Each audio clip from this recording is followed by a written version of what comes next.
Assalamualaikum Baraya, selamat datang kembali di Guru Gembul Channel. Di episode ke-55 ini kita punya kajian tentang teori dunia paralel. Ini adalah salah satu teori yang paling menarik, yang paling membuat penasaran, paling memberikan harapan, tetapi sekaligus juga paling menakutkan. Apabila teori ini terkuak, kita tidak akan melihat lagi dunia seperti yang kita lihat hari ini.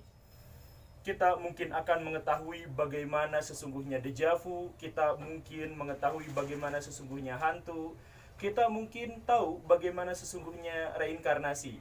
Ini adalah sebuah teori yang sangat besar, tetapi masih sebagian besar berupa hipotesis. Kita akan bahas itu sekarang, Baraya. Kita mulai pengalamannya di Inggris. Di desa Woolpit tahun 1200-an, ada dua orang laki-laki dan perempuan masih sangat bocah, umurnya sekitar 7 dan 5 tahun. Mereka ditemukan dalam kondisi menangis di sebuah parit oleh beberapa warga desa. Ketika warga desa menarik mereka keluar, warga desa menjadi heran karena anak-anak ini tidak berbahasa Inggris.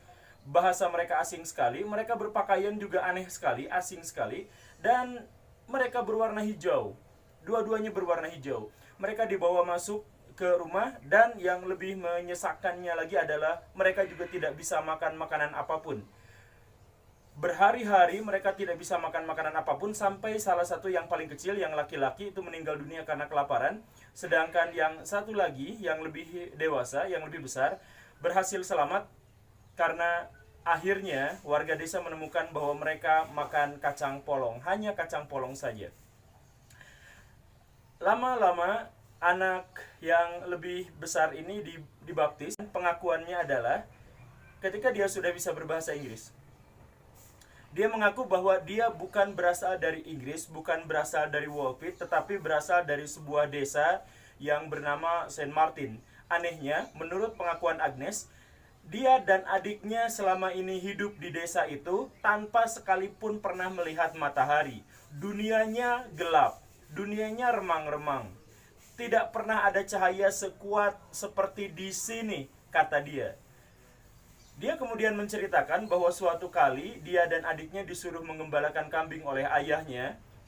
Dia menemukan ada sungai yang mengalir dan seperti menyala, sungainya menyala seperti emas. Ketika ditelusuri, tiba-tiba dua anak itu malah tersesat di desa Woolpit. Aneh.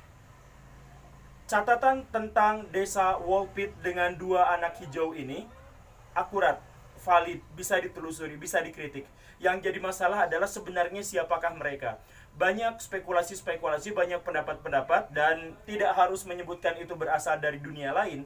Tetapi saya ingin jadikan cerita itu sebagai pengantar bahwa dunia lain hari ini, tahun 2019, para ilmuwan sudah menemukannya. Apa itu? Begini. Para ilmuwan di Ridge National Laboratory menyebut bahwa tahun 2009 akhir, berarti sekarang ketika video ini dibuat, mereka sedang hampir akan berhasil membuka portal dimensi ke dimensi yang lain. Bagaimana dimensi yang dimaksud itu terwujud? Yang terwujud adalah kita bercerita tentang dunia paralel. Dalam dunia paralel dikatakan bahwa ketika manusia mengambil keputusan, maka keputusan itu akan berkonsekuensi pada pecahnya dunia. Bukannya pecah perang dunia, pecahnya dunia. Maksudnya, saya ambil contoh, Baraya, waktu Baraya SMA, kemudian memilih universitas mana yang dikehendaki untuk lanjut ke studi. Baraya katakanlah memilih UPI atau memilih UGM. UPI atau UGM, UPI atau UGM. Kemudian Baraya terpilih masuk UGM. Tetapi di dunia yang lain ada Baraya yang hidup normal seperti sekarang dengan dunia yang sama seperti sekarang, tetapi memilih UGM. Dan karena itu Baraya yang ada di UGM itu memiliki nasib yang sangat berbeda dengan Baraya yang ada di UPI. Yang satu mungkin lebih kaya daripada yang lainnya, kemudian yang satu menikah dengan orang yang berbeda dengan yang ada di sana, begitu. Tetapi mereka masing-masing hidup berdampingan. Ada juga yang akhirnya di sana meninggal, di sini masih ada, atau di sana sudah sukses besar dengan kekayaan yang melimpah, sedangkan di sini malah tidak menghasilkan apa-apa. Setiap satu kesimpulan dari keputusan yang Baraya ambil itu menyebabkan dunia pecah. Jadi bukan hanya dua universitas itu saja, tetapi saat Baraya memilih untuk bermain di sini atau bermain di sana, itu memecah dunia. Ketika Baraya hidup bersama orang tua memutuskan untuk pindah rumah, yang satu memutuskan untuk tetap di sini, yang satu memutuskan untuk lokasinya pindah di tempat lain yang lain lagi, maka dunia pun terpecah lagi. Ini adalah salah satu di antara 4 level dunia paralel. Ada 4 skenario dunia paralel, tapi salah satunya ini yang akan kita bahas. Dengan kondisi yang seperti itu, maka ini bisa menjelaskan tentang bagaimana mesin waktu bergerak. Baraya kita sudah tahu bahwa mesin waktu itu sebenarnya sangat masuk akal untuk ditemukan. Dari mulai Einstein, Hawking, sampai Michio, itu sudah menyebut bahwa mesin waktu itu sebenarnya tidak susah-susah amat. Syaratnya berat, tapi secara logis bisa. Yang jadi masalah adalah paradoks. Nah, kalau teori tentang dunia paralel ini diterima, maka kita bisa mengerti tidak akan ada lagi paradoks dalam penciptaan mesin waktu. Kita akan bahas kapan-kapan tentang mesin waktu, Baraya. Nah, balik lagi, sekali lagi, saya ingin ceritakan cerita yang lain. Suatu kali di bandara Jepang, tidak lama setelah selesai Perang Dunia II, ada seorang turis datang ke bandara itu. Kemudian biasa, saya mengajukan, membereskan, menyelesaikan masalah visa karena saya mau tinggal di sini beberapa hari dan seterusnya untuk urusan bisnis. Orang yang dimaksud itu tidak ada sesuatu apapun yang mencurigakan dari dia. Pakaiannya biasa, wajahnya biasa, dia membawa paspor, membawa visa, membawa semua hal tentang perjalanan dan seterusnya. Apa yang aneh? Yang aneh adalah bahwa dia mengaku berasal dari negara yang namanya Tauren. Dan di paspornya juga disebut bahwa alamatnya ada di Tauren. Tidak ada satupun negara di dunia ini yang namanya Tauren, tapi dia menyebut bahwa dia ada dari Tauren.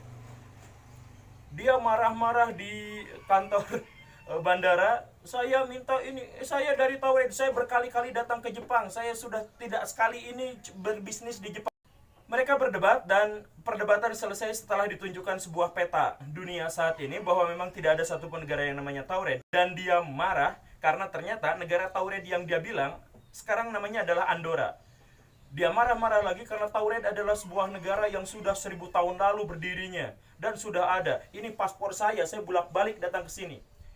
Dia akhirnya disimpan di sebuah peristirahatan menunggu kejelasan berikutnya. Tetapi esok harinya ketika dia mau dipanggil, dia sudah hilang dari kamarnya, padahal kamarnya terkunci dan tidak ada rekaman apapun, tidak ada jejak apapun yang menunjukkan dia pernah keluar kamarnya itu.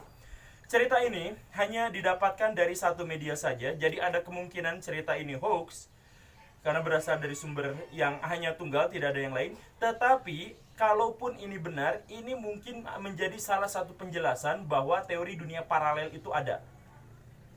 Dalam dunia fisika, perpindahan dimensi itu pernah dilakukan dari proton ketika dia berubah menjadi neutron. Ini di laboratorium jelas ada. Jelas disimpulkan dia pernah pindah dimensi setidaknya selama 9 detik. Itu sudah ada di dalam laboratorium.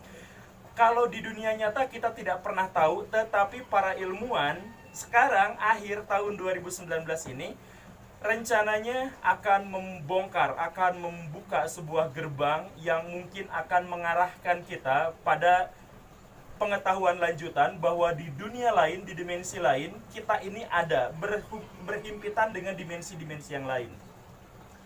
Bukan hanya berhimpitan, tetapi juga saling mempengaruhi. Tokoh seperti Michio Kaku itu menyebut dan mempercayai bahwa deja vu yang kita pahami sekarang, yang sering kita alami, itu adalah bukti bahwa kita pernah berinteraksi dengan kita di dimensi yang lain. Kan Baraya pernah ngalamin deja vu, kok saya pernah ada di sini tapi kapan? Nah, pernyataan itu jangan-jangan adalah bukti bahwa di dimensi lain Baraya memang pernah ke sana dan ada interaksi otak, interaksi memori antara Baraya yang ada di sini dan yang ada di sana, kemudian saling mempengaruhi dan itu menyebabkan oh, jangan-jangan seperti itu. Saya belajar psikologi sedikit dan saya tahu bahwa secara psikologis deja vu tidak terlalu mengherankan. Itu bisa terjadi gara-gara memori bertabrakan dengan persepsi yang terjadi sekarang. Jadi saling melengkapi. Tetapi ini adalah kajian fisika dan beberapa fisikawan besar menyatakan seperti itu. Jadi kita lihat perkembangan selanjutnya seperti apa. Di dunia yang lain, di dimensi yang lain, kita akan tahu bahwa Australia ternyata adalah bagian dari Indonesia. Seandainya, kita sedikit bahas tentang butterfly effect. Seandainya Turki Utsmani atau Ottoman Empire tidak pernah menaklukkan Konstantinopel, atau dia gagal menaklukkan Konstantinopel, maka hampir pasti Australia itu adalah bagian dari Indonesia. Termasuk juga mungkin Selandia Baru. Kenapa seperti itu? Ya, tentu saja karena orang Eropa tidak akan menjadi semaju sekarang. Orang Eropa tidak akan menjajah, tidak akan menjelajah dunia dan akhirnya memiliki negara-negara, menciptakan nasionalisme-nasionalisme versi mereka sendiri. Seandainya Ottoman Empire tidak pernah menduduki Turki, maka orang-orang Eropa sekarang sama miskinnya dengan orang India, maaf ya, dengan orang Cina sekarang, bahkan mungkin sama dengan orang Indonesia. Dan Amerika, benua Amerika yang kita kenal sekarang, mungkin adalah negara-negara kecil, terdiri atas negara-negara kecil atau dikuasai oleh Cina. Kita tidak pernah tahu, di dunia paralel yang di luar sana mungkin kondisinya seperti itu. Jadi wilayah Indonesia luas. Atau kemungkinan yang lain, mungkin Indonesia bukan besar seperti sekarang, tapi terdiri dari negara-negara kecil, Jawa, Sunda, Maluku, Papua, dan seterusnya. Mungkin seperti itu. Tidak ada yang tahu. Yang jelas, setiap satu detik, setiap satu kesimpulan dari keputusan yang kita ambil, itu akan menghasilkan konsekuensi dunia yang terpecah.